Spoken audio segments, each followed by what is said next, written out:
Hey, this is Sky. Welcome to my YouTube channel. Go check out my website at skyazrael.com if you want life coaching or mentoring. I want to talk a little bit about Taoism this morning. It's bright and early, daily discipline, mind, body, and soul. This is how we get through every single day. I like Taoism. It's a rather non-threatening, non-invasive spirituality. I don't even know if you can call it a religion.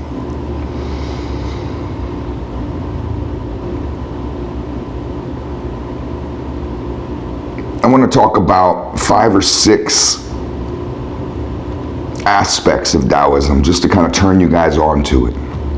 Taoism was started by Lao Tzu, ancient dude, Chinese dude, lived around the same time as Confucius. And the way you can think about it is Confucius was down in town. Confucius was in the city, fucking with all the people and the politicians and all that shit, trying to come up with ways to live for everybody.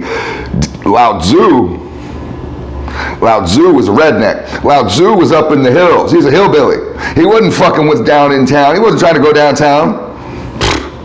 He lived way up in the hills, solitary, and came up with what a lot of people believe is the ultimate philosophy. Buddhism kind of spawned out of Taoism. Taoism predates Buddhism by, I'm not a historian, by a few thousand years. It's that ancient. Their book is the Tao Te Ching. I have a copy of it in the bathroom. It's a good bathroom book. The Tao Te Ching can be opened at any page and just read. They have it's almost like a poem for each page. You don't see tons and tons of books at the bookstore or on Amazon about Taoism. You just don't. These motherfuckers aren't really writing about it. They're not preaching it. They're not talking about it. There's actually a part in the Tao Te Ching that says, those who say don't know, and those who know don't say. And when you start getting really down with this philosophy and getting into it, you realize how true that is. It's rather unexplainable, but I'm going to try to explain it and go against some of the rules. Now, this isn't a full explanation. To do a full explanation of Taoism, I probably need 2 hours. And we're going to try to do as much as we can here in about 10 minutes. One of the aspects of Taoism that I enjoy, that I practice, that I study, is called Wu Wei. W-U-W-E-I. Wu Wei. Wu Wei can be translated into non-action, but it's not meant to be taken as lazy or uninterested or apathetic. It's the ultimate go with the flow mentality. A surfer who's surfing a wave is practicing Wu Wei. He's going with the flow. They're not forcing. There's a lot of our life where we feel like we have to force ourselves upon the world. To truly go with the flow is not to force yourself on the world, but to go with it. And you have to understand that even the surfer mentality isn't really the proper analogy, because when you go with the flow, you start off thinking about yourself as almost like a leaf floating upon a stream. And the stream just takes you wherever. A lot of people think of it like that. Maybe they don't use the leaf and the stream analogy, but that's how people imagine going with the flow. Maybe you can think of yourself on an inner tube at the water park. But it's not actually correct. And even though I just talked about the surfer riding a wave, not trying to force the wave or manipulate the wave, but to just accept the wave for what it is and to take the wave how it goes, that's an aspect of it. But when you get more and more into the go with the flow mentality, you realize that you're not riding the wave. You're not the leaf on the stream. You're not separate from the stream. You are the stream. You're the water, not the leaf. You may marinate on that for a little while. Some of you might need to take a year to think about that. Another important aspect of Taoism is controlling your ego. And I put it differently than a lot of Taoists. Some Taoists strongly believe that you need to get rid of your ego. Completely get rid of it, to wash yourself clean of it. The ego is looked at as so evil. I understand that we're born with an ego. Every human is.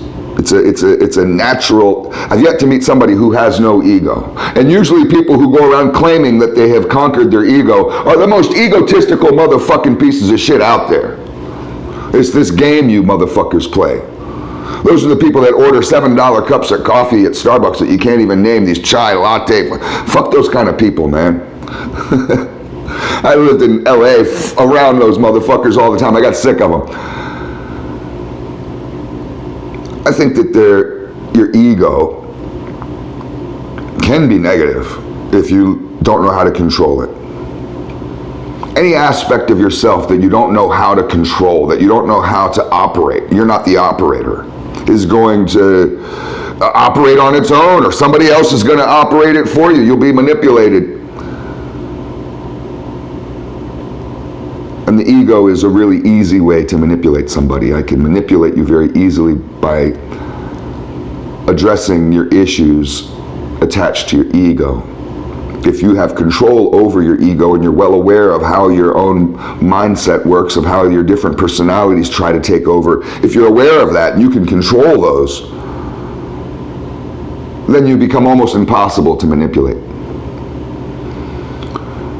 Non-attachment is another aspect of Taoism. Non-attachment is a big deal. Now this is kind of like go with the flow, but non-attachment takes it a little further and is slightly different. We have so much attachment to life, attachment to who we are, attachment to money, to things, to people. And when those things, people, money, aspects of ourselves change or fade away, we can often feel left hollow. So many people that are living a life of attachment are struggling to figure out who they are.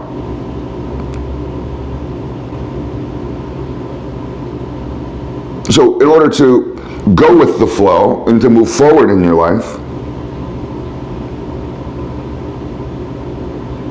we need to disassociate from our emotions in some ways. We need to become non-attached, detach from our wants, from our desires, from our need for pleasure, detach from your need for vice, from that need to escape. Stop running from yourself. Detach from materialism. So non-attachment is a pretty big one. Humility is a big aspect of Taoism and the type of person who follows the Tao. The Tao can be translated as the way. Humility and being humble is important. In order to have humility and to be humble, you have to be conscientious and be able to see your own actions and your own flaws and how you may unintentionally manipulate others in order to get what you want, how you may force yourself on the world, which is an act of aggression, even if it doesn't feel like it to you. To go through life realizing that you're no better than anybody else, and that we're all the same. And that can give you let's go to the next one, a form of compassion. So we talk about humility. Humility leads to compassion, and it's important, a core value of the Taoist, to be compassionate, to have compassion for your fellow creature, your fellow man, compassion for women, compassion for children. Compassion for the tyrant, because you know he's sick.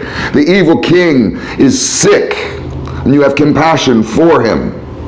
Some of you will never understand that one. Compassion for your enemies.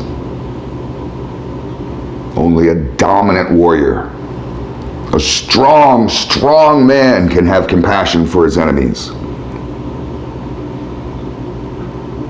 And the last one is connectedness. Being connected. Compassion leads to connectedness. Being connected to the world, to the universe, to all creatures.